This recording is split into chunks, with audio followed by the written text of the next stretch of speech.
world of Elden Ring is a lonely world. You are dwarfed by enemies, the landscape, and the architecture. It's pretty overwhelming. Everything is designed to make you feel small and helpless. It's easy to fall into despondency. Who hasn't felt that way playing this game? But this is also true in real life. Real life can make us feel insignificant and powerless. The world is much bigger than we are, but you have a job to do, and you can't sit around feeling sorry for yourself. You've made it this far, and there's still some challenges ahead. So you get back on your feet, and it suddenly hits you that you are not alone in this world. You have allies. You can tap into the spirit realm and call in your own army of private bodyguards. Hired thugs, each with their own special fighting skills, weapons, and abilities. Just like in real life, we rely on friends, family, allies, partners, and others to help us get through the trials and tribulations that life and work routinely throws at all of us. Elden Ring can teach us a lot about managing teams and becoming more effective leaders. When you summon spirit ashes to a fight, you become a manager, a supervisor, a leader overseeing the battle. You are a fighting general, and you must know your soldiers' abilities and skills. You don't just summon spirit ashes and NPCs into the fight. You direct them, you lead them, you back them up, you upgrade spirit ashes and make them stronger, you heal them, you protect them. Of course, some are better than others, and knowing which one to use and when to use them is your job as their commanding general. As a team manager, you are required to know everything about them. Some players in the community find using spirit ashes or NPC summons to be crutches for timid players. I beg to differ. It's like saying asking friends or partners for help is only for the weak or timid person. Nonsense. Spirit ashes are there to teach us about leadership and help us to develop management skills. Spirit ashes increase your odds of victory and make you an overall better player and leader for it. So I'm going to showcase a few DLC boss fights that all use spirit ashes and NPCs to maximum effect. As you watch these exciting fights, keep an eye on the spirit ashes and the NPCs. It's easy to miss just how good they are at managing their decisions and actions as they help you out. Every boss fight becomes an exercise in war management, directing the flow of the fight and closely monitoring dozens of actions simultaneously in real time. The Golden Hippopotamus boss fight takes place in an arena filled with large pools of water.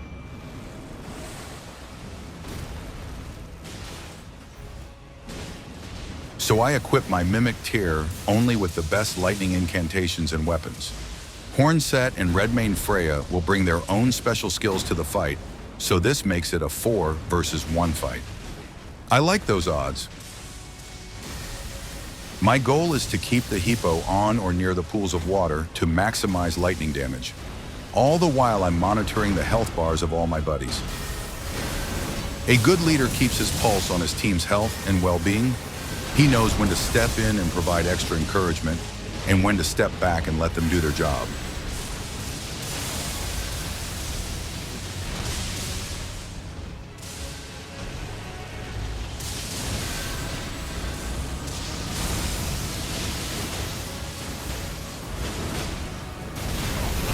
As the leader, you must stay alive to direct the fight.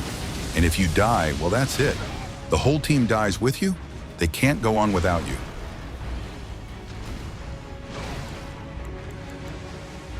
And like all the great generals of antiquity, you have to get into the fight yourself. You can't just sit back from afar and just watch.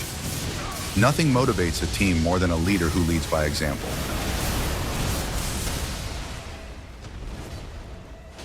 Here comes the final blow.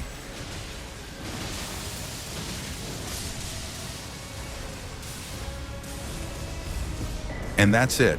Everyone survived. For Relena, Twin Moon Knight, it's the same strategy. The arena has a large pool of water in the center that maximizes lightning damage.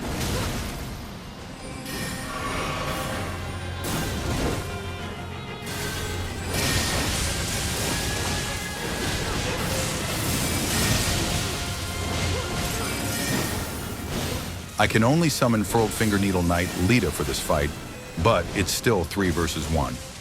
I use the Clayman's Ice Spear Harpoon to snipe from afar as the team dishes out their own punishment.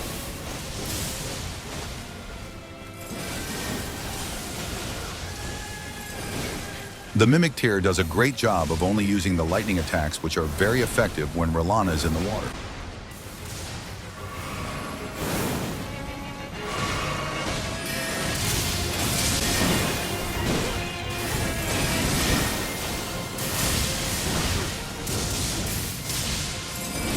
Some Spirit Ashes and NPCs are not very helpful at all. In fact, they sometimes just stand around doing nothing or get killed instantly. And that's why you never bring a knife to a gunfight. As a manager and a leader, it's on you to know who the best people are for any given job or project. Any leader will readily admit that their team is the key to their success. And that's your job as manager, to make sure you have a team that can get the job done effectively and without needing you to hold their hand.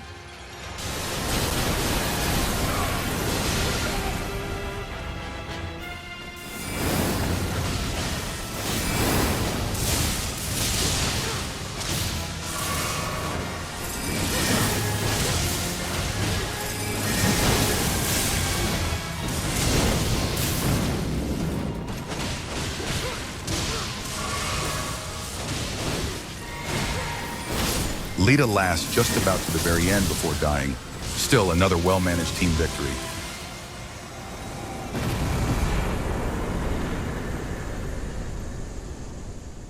Commander Gaius is always a terror, but I've found he can be rotted. So I equipped the Mimic Tier with Scarlet Aeonia and Black Blade, as well as some healing incantations. This is a fight where teamwork is on full display.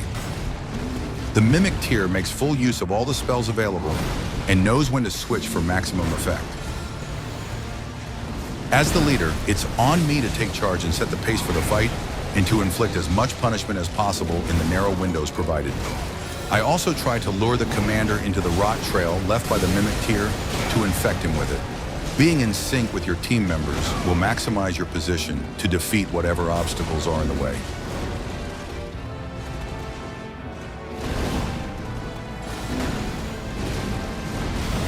He throws himself completely into the fight.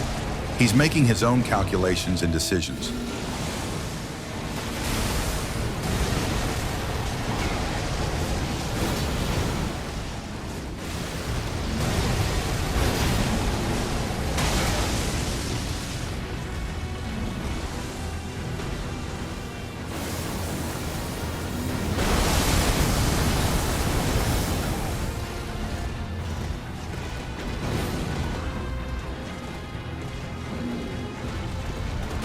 He also comes through in a pinch with well-timed healing spells that benefited both of us.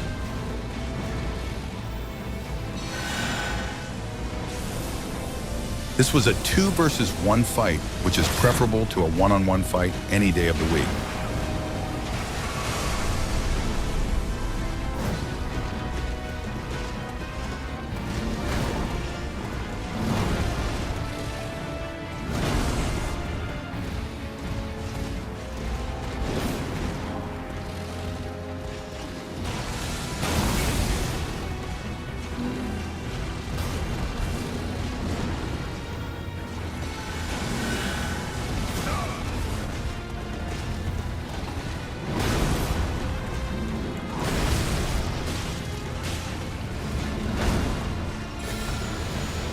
The Mimic Tier delivers the final blow with Black Blade. The rot was too much for the poor feller and his pig warhorse.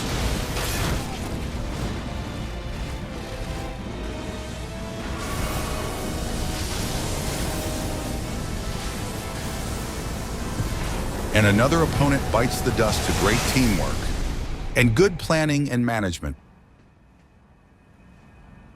Romina, Saint of the Bud, is weak to fire, so I equipped my Mimic Tier with fire tools, weapons, and buffs. I also called in Furled Finger Dry Leaf Dane. He can only deliver physical damage, but it helps to weaken the insect and permits the Mimic Tier and I to deliver the lethal firepower.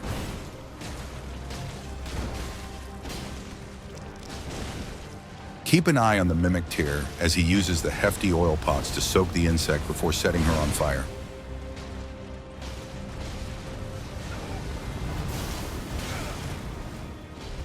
He also mixes up weapons and spells very well.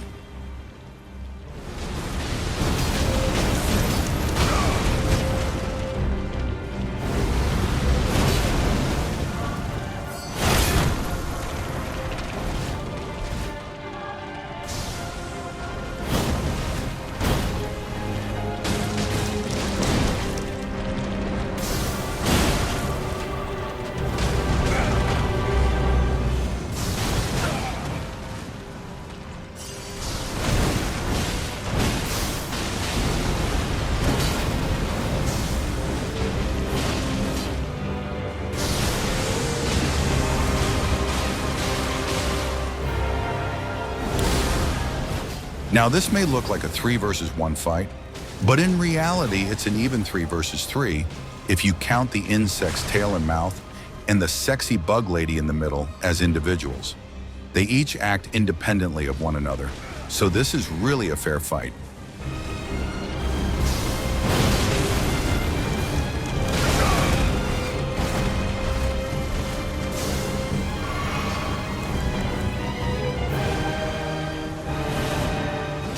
These fights highlight the benefits of independent thinking within a team. Each member is empowered to do what he or she does best, yet all are acting in tandem toward a single purpose or goal. As their leader, you can confidently stand back and let them do their thing, knowing they have the skills and abilities to deliver the goods.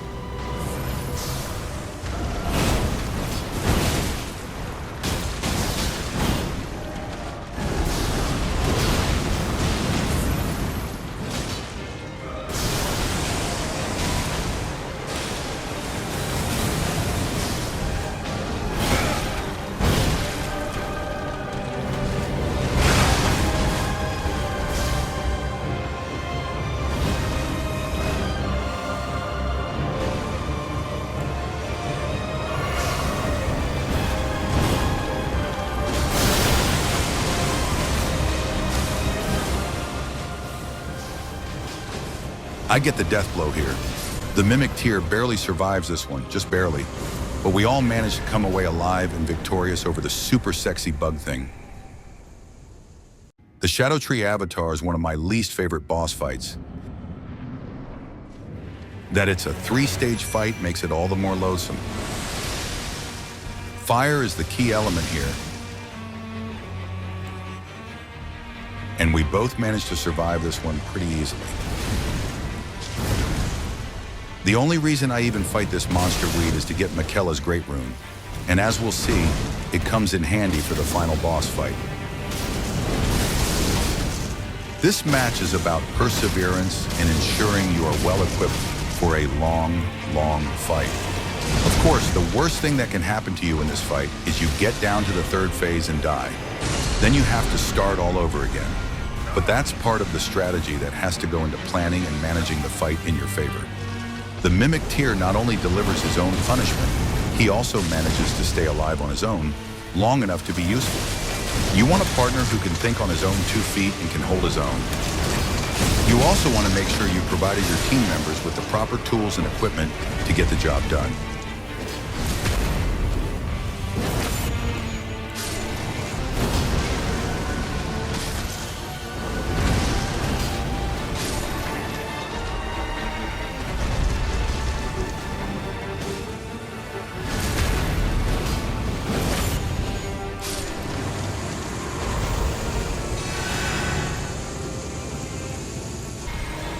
At the end of the day, good team management, perseverance, and a will to win secures victory. These are lessons every successful venture has learned along the way.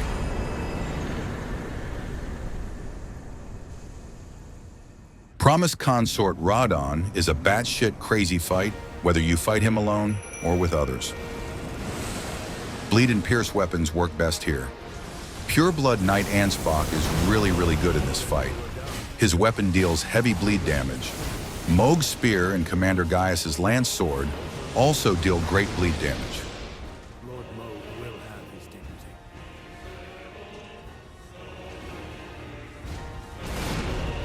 The key to this fight is being able to proc as much elemental damage as possible to melt his enormous health bar as fast as possible. The longer this fight lasts, the higher the odds of losing. Your goal as team leader here is to keep both the Mimic Tier and Ansbach alive as long as possible.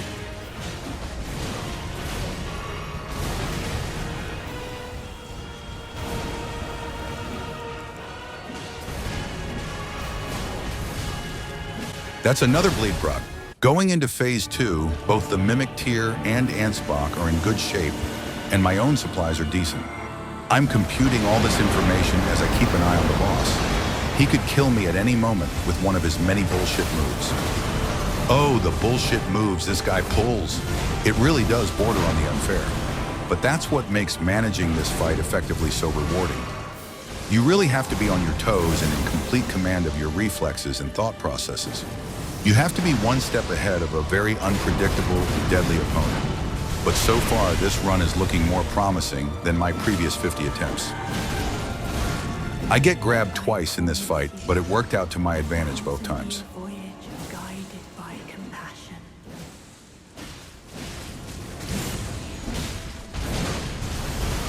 Good thing I had Michaela's great rune.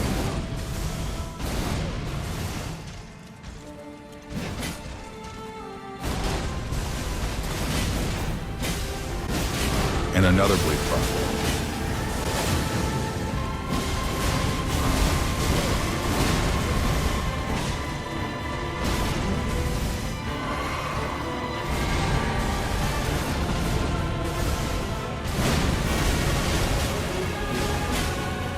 And another bleak prophet.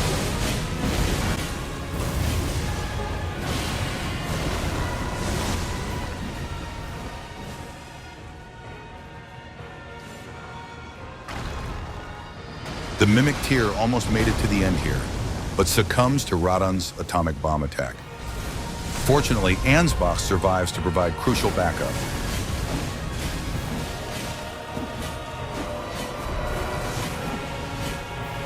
I can almost taste victory, but I can still lose this fight if I get careless. As the Godfather once said, women and children can be careless. Men can't be careless. But I'm confident I've got the upper hand right now. I've survived the atomic attack, and Ansbach is still with me. Even falling into his clutches a second time does not discourage me. I know Ansbach is right behind him whacking away, and as soon as this brute releases me, I'm going to jack him up. And with that, I muster the courage and strength to put an end to it all and teach this freak a lesson. And just like that, teamwork, skill management, and leadership win the day. I find it far more rewarding beating this game with spirit ashes and NPCs than beating it alone, mano a mano. It requires you to think about others, how to best use their skills and abilities to achieve common goals. Real life is one long, unending boss fight.